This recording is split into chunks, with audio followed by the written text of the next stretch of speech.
Hello, everyone. Welcome once again to A.O.S Abroad. And here we'll talk about everything related to language studies. If you're actually learning the French language, the German language, Spanish language, or even perfecting your English language.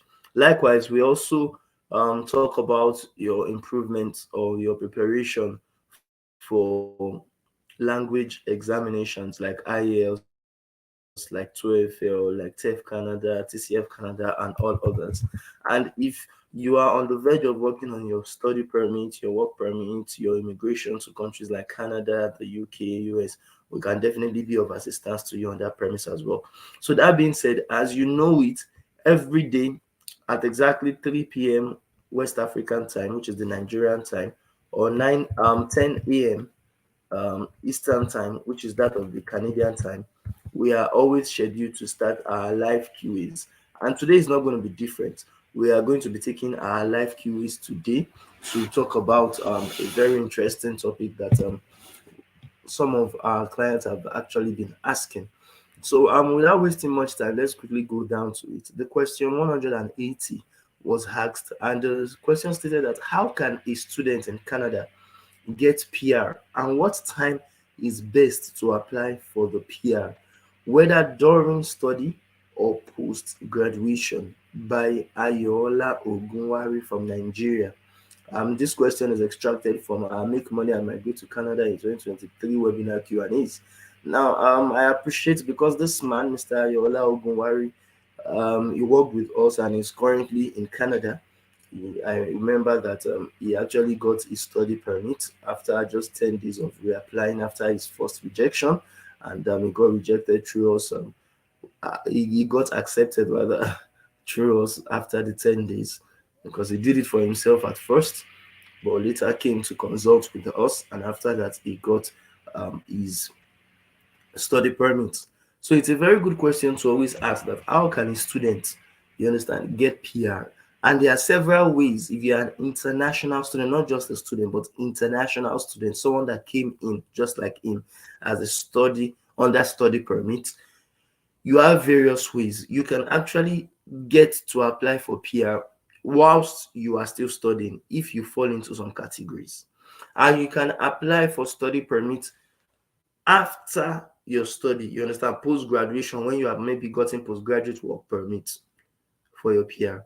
And you can also apply after the postgraduate work permit period, you understand, for your PR, if you also fall into various categories. So, how would you fall into those categories? That was I'll state it in different ways. I'll state it based on the eligibility criteria you need to have. If you are currently studying in Canada, for instance, and you want to apply for PR, you can, but you need to look at it that the PR that you want to apply for, is it the PR that requires you to have some certain experience in Canada, or the PR that doesn't require you, the PR program that doesn't require you to have a certain experience in Canada? Is it also a PR that would require you to have certain degrees, you understand, or certificate in Canada that would boost your eligibility? If it is not that kind of one, then you may not need it. Take for instance, I actually did provincial nominee program, which was the French skilled worker program under the Ontario Immigrant nominee program. And that particular program required just my French knowledge. It required just my tech skills. It required me to just show that yes, I could do this thing. Do you understand? And for that necessity, I didn't, it was not important, it was not expedient on me to show my, you understand, my schooling, my certificate that I got in Canada. It was not requiring me to show my experience in Canada. So as a result of that, if it is that way you are following, you understand, you may just need to write to TEF Canada exam and come out well. You may just need to write IELTS exam and have good certificate, and show your previous certificate that you got from back home in Nigeria. You understand? And use that alone as your what? As your key metric to show that yes. Takes us to the second part. If it is a kind of program that requires you to show your certificate and get additional points, based on your certificate that you will get as a Canadian international student. Then you may need to finish up that program. Like for instance, we know about the Canadian Experience Class program. And that Canadian Experience Class requires you to not even just only have the certificate, but to have an experience in Canada for at least a year, if I'm right, or 2 years rather, to show that yes, you have been working in Canada, you understand, you have the Canadian experience, and yes, you can be able to now apply for PR. So with that, that will require you to finish up your graduation. It will require you to also take up some jobs, you understand, before you can become eligible, you understand, to actually work or to actually get that PR process done.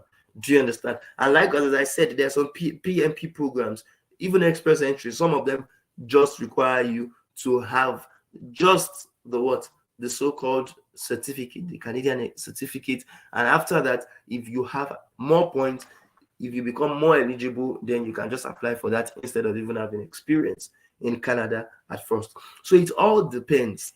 For me, the best time that I chose to apply for PR was even before I came into Canada. You understand? So I didn't wait, I didn't get through the international student route. You understand? And it's worked out perfectly for me.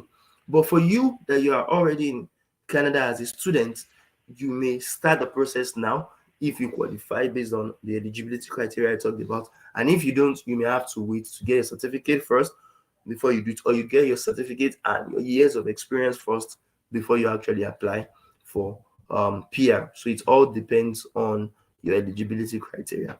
So I hope I've been able to answer those questions. If you have any other question whatsoever, drop it on the live chat section or the comment section of this video right now.